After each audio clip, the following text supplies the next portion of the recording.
Hello everyone, how are you doing? This is MD Tech here with another quick tutorial.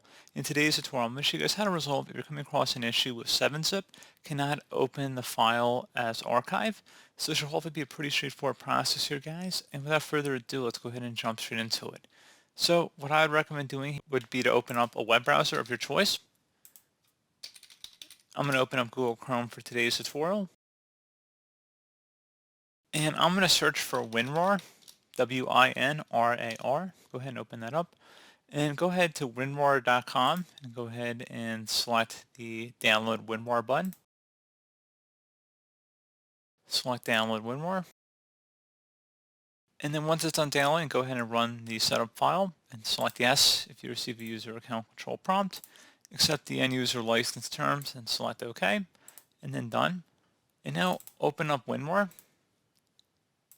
Select the Tools tab.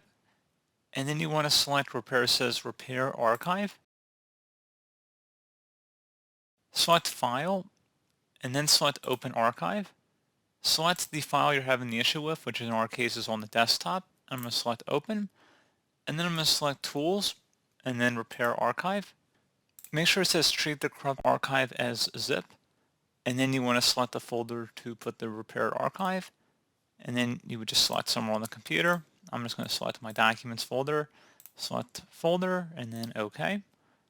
And then it should say Done once it's finished, and if you close out of all these windows, and we open up the Documents folder, it should be in here. It should say Rebuilt in front of it. So hopefully at this point it should have been able to resolve the issue.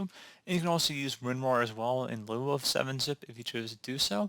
But like I said, pretty straightforward process here, guys. Do hope I was able to help you out, and I do look forward to catching you all in the next tutorial. Goodbye.